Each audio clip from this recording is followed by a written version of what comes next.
What's going on, my people? Welcome back to another episode of the Stop the Count podcast. In this episode, I'll be talking about the UFC Fight Night in London and the Georgekambosos versus Maxi Hughes fight card. I'll be talking about the Stephen Fulton versus Naoya Inoue card in my next video, where I also talk about the upcoming MMA and boxing cards. First, talking about the UFC card, starting with Jafelfilho versus Danielmarcos. What more is there to say? This fight was great. In my opinion, it lasted less than a round, but it was very much action packed from the beginning. Phil Hell being hurt multiple times to the body and still being able to come back and get the finish in the same round. It really showed the fight he put up with Muhammad Mokaev was no fluke. For the next fight, chrisduncan versus yanalashmouz.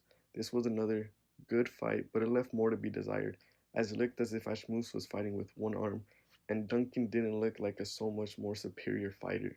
Duncan still obviously won a convincing decision, but after Ashmouz's arm was injured, I expected so much more from Duncan. Nonetheless, it was still a good performance from Duncan, looking one step ahead from the beginning, and for Ashmouz, just being able to stay in the fight after his injury is a plus.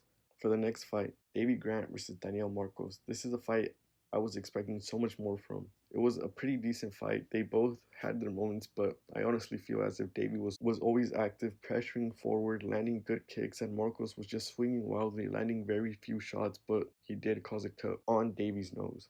The only round I would consider close was the second, and even then, Davey still looked like the better fighter.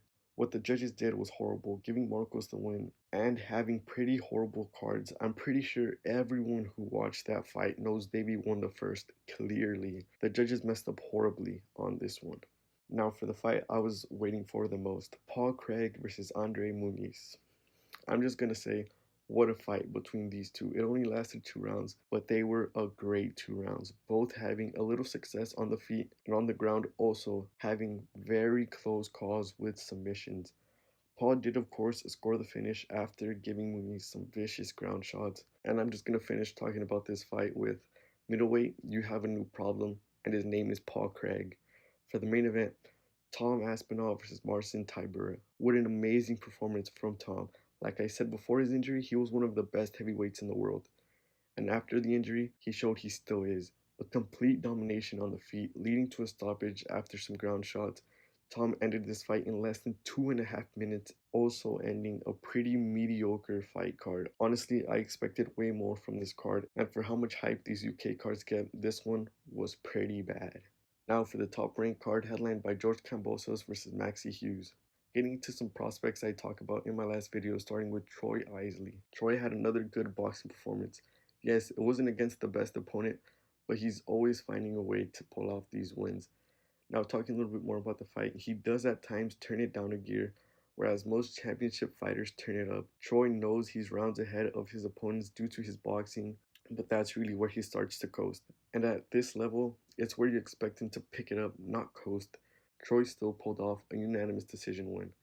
Now for giovannisantillan versus erickbone. It was an amazing fight between both fighters, both landing hard shots on each other. Bone looked like the better fighter to start, as Santillan might have had to deal with ring rust, but even towards the middle of the rounds, Bone still looked a step ahead of Santillan, being the harder puncher and doing a great job punching in between and timing Santillan's combinations. Getting into the later rounds, Santillan started to pick up the pace, and the late surge came just in time, leaving Santillan able to pull off the unanimous decision victory.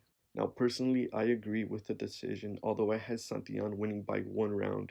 I also wanted to say Bone is in no way a dirty fighter, but a lot of his shots were getting really low, and he was warned multiple times, even during each round, and the point was not taken away. For Santillan's performance, it really left more to be desired. This was his opportunity to throw his name into the hat with the rest of the 147 contenders, but he just couldn't do it convincingly. For the co-main event, keyshawndavis versus Francesco Patera. It was a good fight. Davis started off really patient, not really looking to take risks. But that doesn't mean Davis was down. He was still winning the rounds, even though he wasn't taking the most risks. Keyshawn's jab was the key to him looking so good. His domination continued even through the later rounds, and Davis scored a knockdown in the 8th, adding even more of a cushion to his lead, and he didn't let up, just dominating and winning a unanimous decision. Who do you guys want to see Keyshawn fight next? In my opinion, he's the best prospect in the 135 division, And out of all the big 135 prospects that recently fought, he looked the best. Now for the main event, George Kambosos versus Maxi Hughes. Another pretty decent fight. I'm not the biggest fan of either fighter and their styles, but Maxi came out surprisingly the better boxer, controlling pretty much the whole first half of the match. Now, to start the sixth, a pretty bad cut was opened after a head clash, and the fight got a lot closer, but Maxi was still doing a great job boxing Kambosos, and George really had no answer. The fight ended with a surprising majority decision victory for George Kambosos. And I'm just gonna say, this is bullshit. Boxing is lucky to have these next two upcoming fight cards because there's no way a new fan watching this fight would have ever wanted to watch another fight with the judging like this. I know I sure as hell will not be watching another George Kambosos fight. He is not a main event fighter. Stephen Fulton, Naoya Inoue, Terrence Crawford, Errol Spence, please deliver. Boxing needs it more than ever right now. Thank you guys for staying until the end. Don't forget to like, comment, and subscribe. Also, follow me on Twitter at StopTheCount10. See you guys next week as I talk about the amazing fights that await us. See you then.